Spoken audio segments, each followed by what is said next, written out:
Assalamualaikum warahmatullahi wabarakatuh.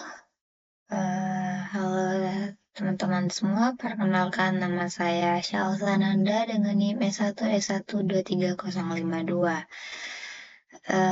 Pada kesempatan kali ini, saya akan menjelaskan tema yang berjudul tentang Introduction to Hadoop, yaitu bagian penting untuk memahami bagaimana dunia Big Data bekerja saat ini. Jadi Hadoop itu adalah sebuah fondasi dari banyak teknologi Big Data modern, mulai dari Spark, Hive, HBase, sampai sistem penyimpanan berskala petabyte di perusahaan seperti Google, Facebook, dan Netflix. Nah, Hadoop ini terdiri dari dua komponen inti, yaitu ada HDFS untuk menyimpan data secara terdistribusi. Yang kedua ada MapReduce untuk memproses data secara paralel. Nah, di kesempatan kali ini kita akan menggunakan Hadoop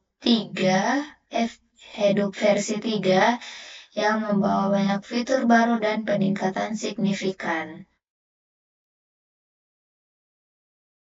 Nah, terus apa saja yang kita akan lakukan? Jadi kita akan mulai dengan memahami dasar Hadoop, yang terutama di dua komponen utama yaitu HDFS dan MapReduce tadi. Kemudian kita akan masuk ke fitur baru Hadoop 3 seperti perubahan pada HDFS, terus peningkatan pada YARN, terus ada erasure coding, ada timeline service V2, lalu kita akan bahas bagaimana Hadoop ini diinstal, dijalankan secara lokal, serta pemanfaatannya secara nyata. Tujuannya adalah untuk membuat teman-teman lebih memahami mengapa Hadoop ini ada dan bagaimana Hadoop itu bekerja. Adapun agendanya di sini, yang pertama itu ada HDFS, yaitu topiknya ada High Availability atau HA, terus ada Intra-Data Node Balancer, terus ada Erasure Coding, dan ada Poor Mapping. Terus untuk MapReduce itu tentang cara kerja MapReduce dan optimasi task. Terus yang ketiga ada Yarn, yang akan topik-topiknya itu ada opportunity containers, terus ada timeline service F2, terus ada integrasi Docker. Yang keempat ada Ornator Chains, terus yang kelima ada instalasi Hadoop 3.1.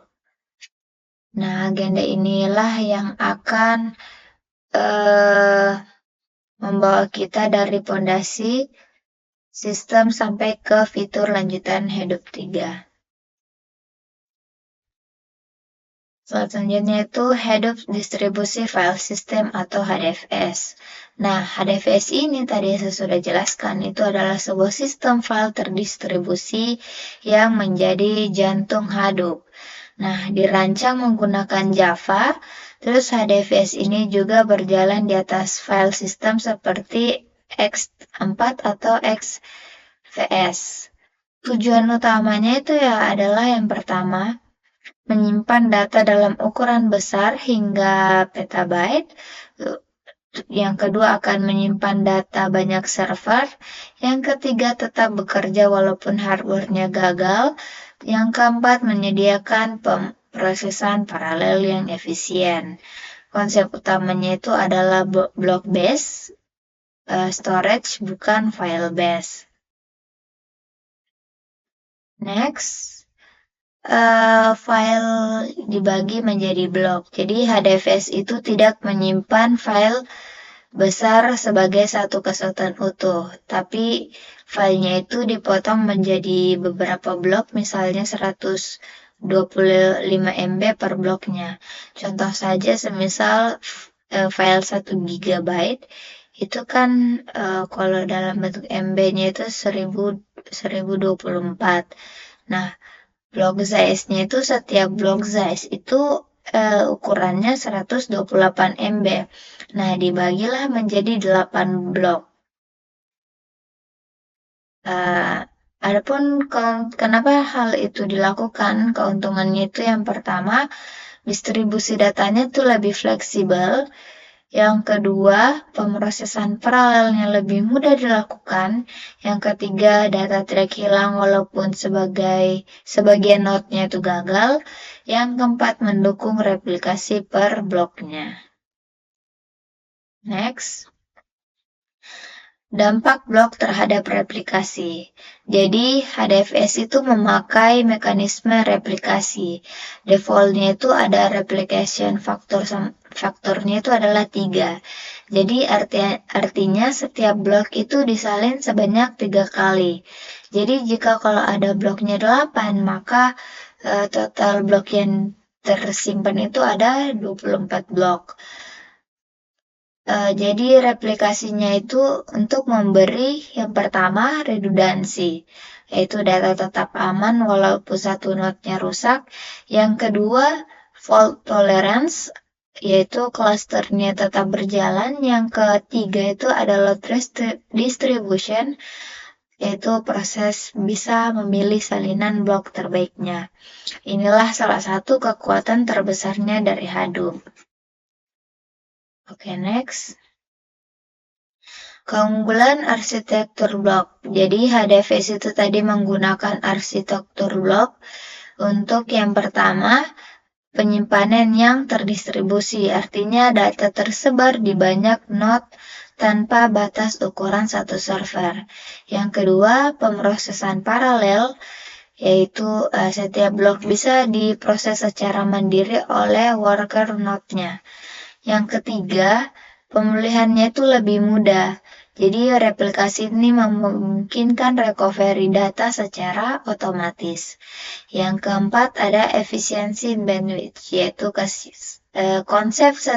konsep data locality-nya itu mengirim proses ke tempat datanya itu berada. Next, slide 8, itu komponen utama HDFS. Komponen HDFS itu ada dua. Yang pertama ada name node, yaitu memegang metadata. Jadi ada nama file seperti nama file, lokasi blok, permission, dan struktur direktorinya. Sedangkan yang kedua itu ada data node, yaitu penyimpanan fisik blok-blok data. Jadi banyaknya name node sebagai otak dan data node sebagai tubuh yang menjalankan sebuah aktivitas penyimpanannya. Next, slide ke-9. Peran name node. Jadi name node ini menyimpan seluruh metadata dan menaruhnya di RAM supaya aksesnya sangat cepat. Metadata itu mencakup ada nama file, lokasi blok, ada permission, dan struktur directory. Karena bagian penting, jadi name node ini menjadi pusat operasi seluruh klasternya. Next, pentingnya name node. Jadi jika metadata name node-nya ini hilang, itu data node tidak tahu cara melayani request-nya. Jadi itulah mengapa name node ini harus ditempatkan di server khusus yang kuat dan stabil. Di perusahaan besar, name node ini punya RAM yang sangat besar, bahkan ratusan gigabyte, untuk menampung metadata klasternya. Next, slide 11, name node sebagai SPOF atau Single Point of Failure. Jadi pada Hadoop 1x itu name node adalah Single Point of Failure. Jadi jika name node-nya mati, maka klasternya juga terikut berhenti. Jadi secondary name node ini bukan failovernya, tapi dia hanya membantu membuat snapshotnya metadata. Jadi solusi modernnya itu yang pertama activity name node, yang kedua ada standby name node, yang ketiga ada journal node sebagai storage log metadata. Next, peran datanet node, data node. Jadi data node ini memiliki beberapa peran. Yang pertama, dia menyimpan blok data. Yang kedua itu melaporkan blok yang ia miliki ke name node. Yang ketiga, ia melayani baca dan tulis data, serta ribuan data node dapat hidup dalam satu klaster dan kegagalan node dianggap normal. Slide ke-13, karakteristik dari data node. Jadi data node ini dapat gagal tanpa menghentikan klaster. Jadi ketika data node-nya gagal, yang pertama dilakukannya itu dia akan mendeteksi hilangnya herbet. Yang kedua, bloknya itu akan dianggap hilang. Yang ketiga, ada name node yang membuat replikasi barunya yang tadi. Keempat, klaster tetap melayani permintaan dari klien. Jadi sistemnya tetap berjalan tanpa downtime yang signifikan.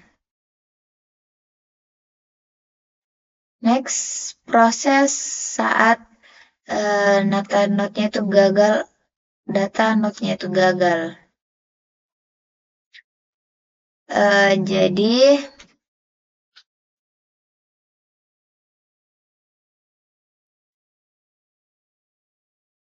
Jadi di sini ada mungkin beberapa langkah kalau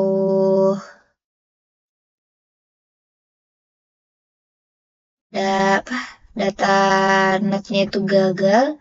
Yang mungkin langkah-langkah di sini saya berikan, yang pertama ada herbet. Ketika herbetnya hilang, jadi setiap node mengirim sinyal hidup ke name node itu. Jadi jika hilang dalam waktu tertentu, name node-nya menandai data node sebagai dead. Yang kedua, bloknya dianggap hilang. Jadi name node itu menyimpan daftar blok. Jadi begitu data node-nya mati, maka blok-blok di node itu ditandai sebagai under replicate. Terus yang ketiga, replikasi ulang. Jadi name node ini memilih data node lain sebagai target aplikasinya lagi. Terus kemudian dia akan lakukan pemulihan, yaitu bloknya itu akan direplikasi ulang sampai replication faktornya itu kembali normal. Yang kelima, dia tidak ada gangguan ke kliennya. Jadi klien akan membaca data dari replika blok lain yang masih hidup. Kemudian hubungan name node dan data node. Jadi hubungan keduanya itu bersifat master worker, yaitu name node mengontrol metadata dan orkestrasi penyimpanan. Kemudian ada data node menyimpan data fisik dan melaporkan kondisinya. Jadi jika metadatanya tidak lengkap, data node tidak bisa melayani permintaan baca ataupun tulis. Maka name node juga akan menentukan di mana blok baru harus disimpan dan kapan blok harus direplikasi ulang.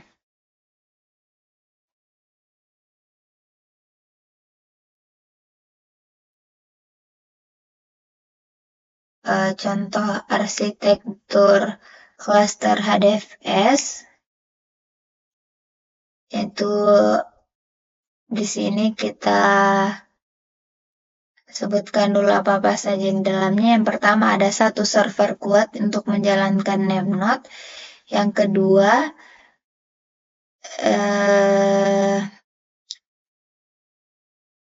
jadi satu server yang ini hanya ada satu aktif dan itu standby-nya ada di HA dan dia akan mengatur metadata. Yang kedua ada ribuan data node menyimpan blok-blok data. Jadi data node ini akan menyimpan blok data dan saling mereplikasi. Yang ketiga ada klien, dia akan minta metadata ke name node dan minta data langsung ke data node. Yang ini akan mengurangi beban dari name node tersebut.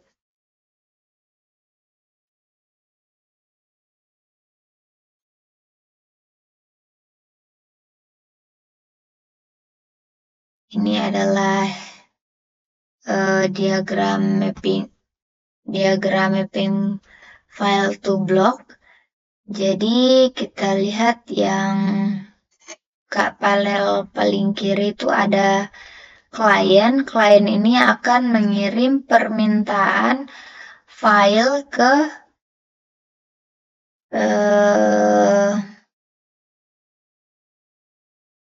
name node atau ini yang metadata. Kemudian terus yang di tengah-tengah ini, di tengah-tengah ada name node, dia akan menyimpan mapping. Jadi misal dari file itu ke langsung block listnya. Terus juga di sini kita di name node tadi itu akan menyimpan lokasi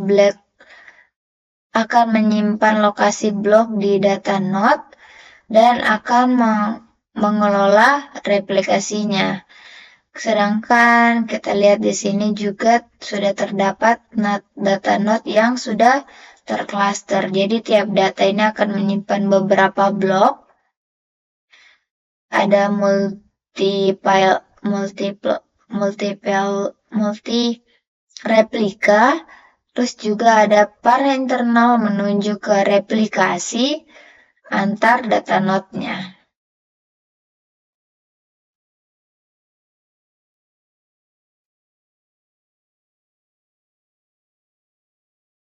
Jadi alur-alurnya itu semisal klien ini meminta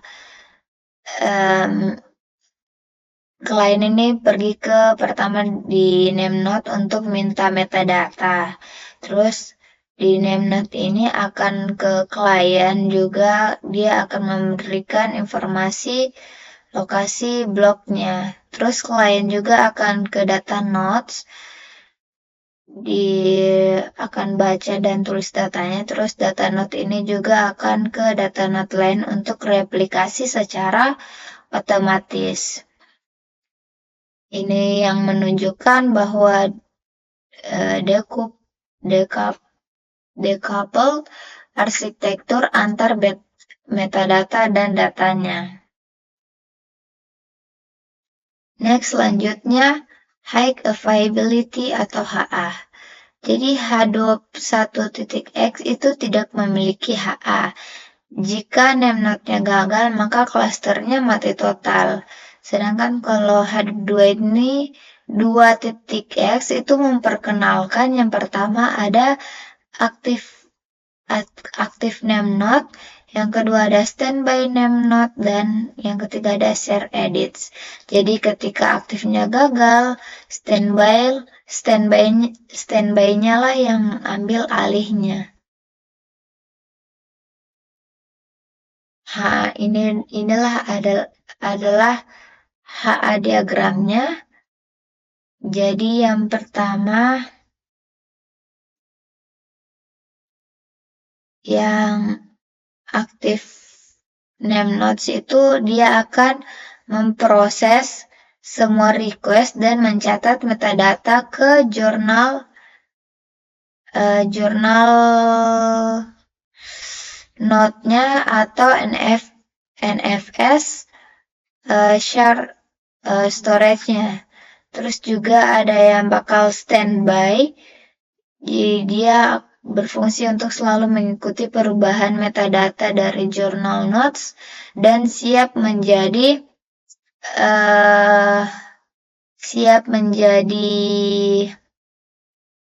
aktif itu kapanpun saja. Terus di journal note atau NFS ini dia akan tempat menyimpan log metadata dan digunakan oleh kedua name-node untuk menjaga konsistensi. Terus ini ada data nodes, ini berkomunikasi dengan aktif dan yang standby. Dia akan menyediakan real block storage-nya.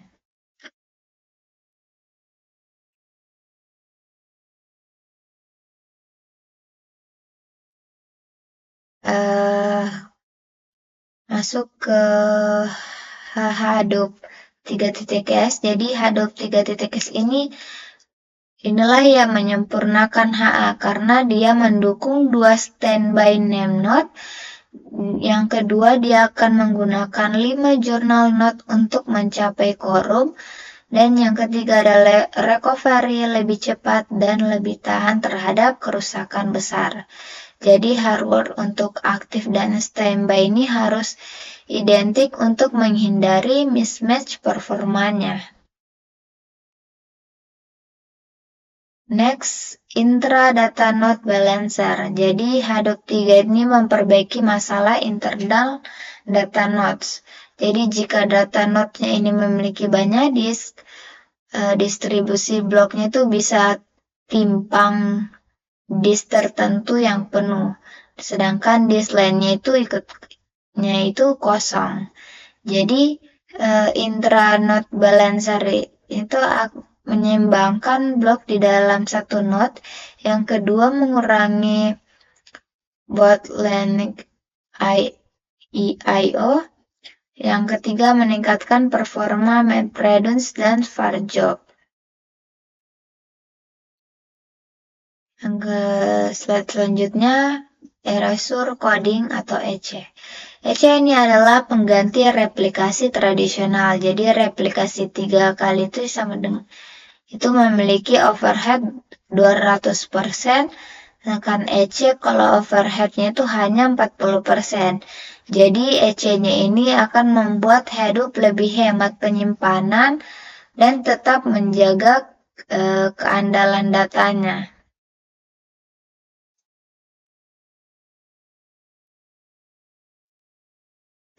Next, selanjutnya di sini adalah cara kerja EC. Jadi erasure coding yaitu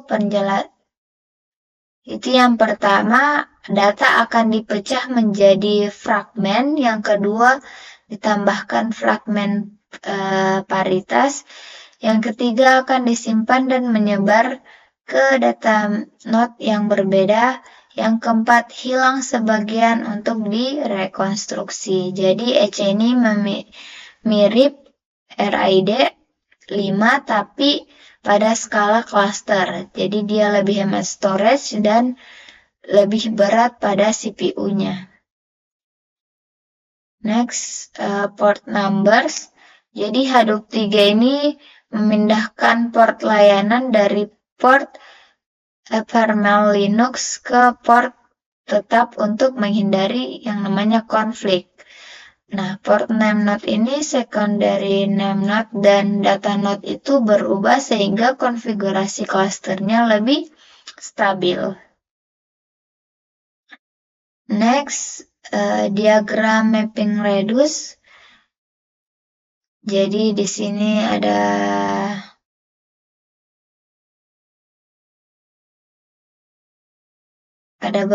jadi kalau untuk diagramnya sendiri sebenarnya itu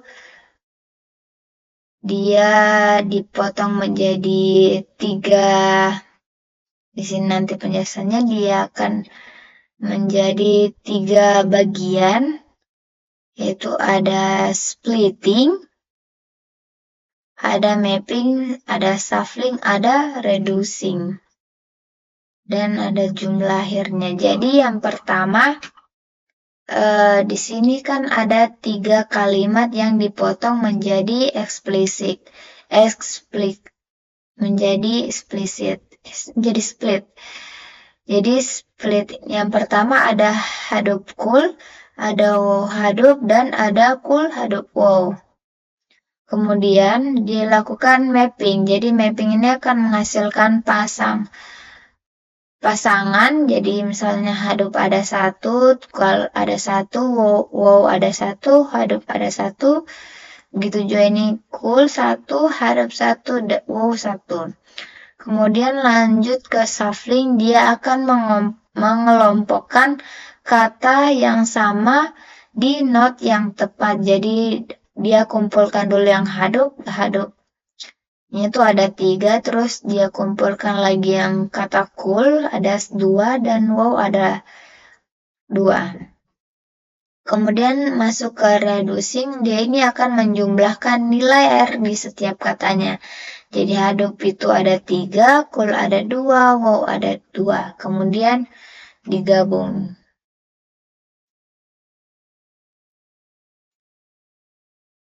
Next, yarn basicnya lah. Jadi yarn ini singkatan dari yet another research negotiator, yaitu pengatur resource CPU dan memorinya di seluruh cluster. Untuk flow-nya sendiri itu pertama klien itu akan memulai application master, yang kedua AM itu akan meminta kontainer ke resource manager, terus yang ketiga data manager itu akan menyimpan kontainernya.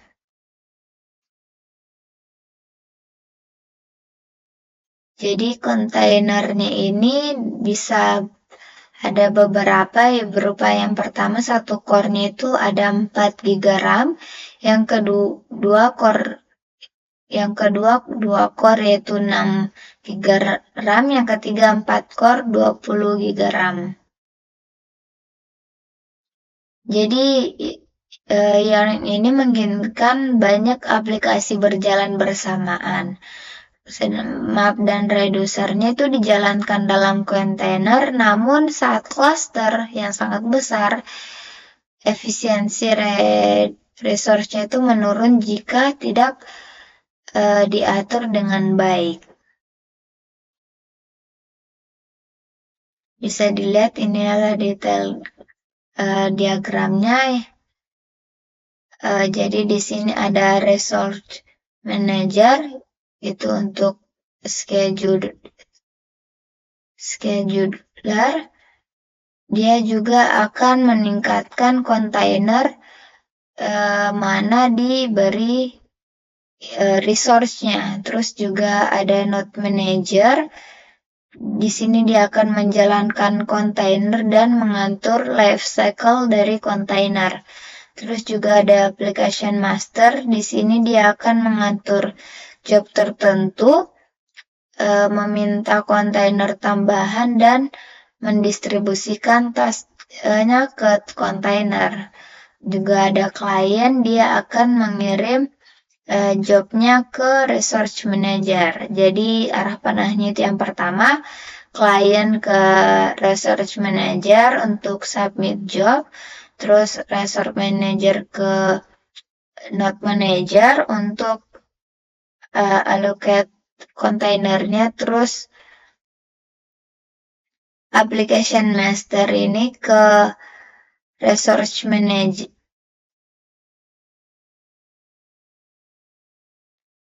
yang nantinya itu akan kembali ke resource AM ini akan ke sini, data di kontainer setelahnya untuk task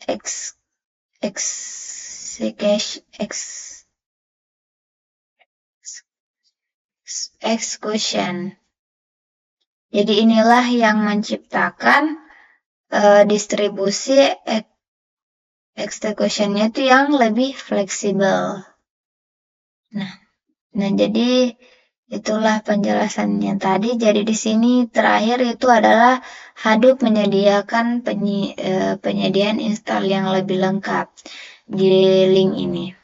Jadi untuk link ini ada pembelajaran single node cluster yang sudah cukup, yang misalnya itu akan menginstal Java, terus juga akan mengatur SSH key, terus juga akan mengkonfirmasi core set XML, HDFS set XML, dan YAML set XML.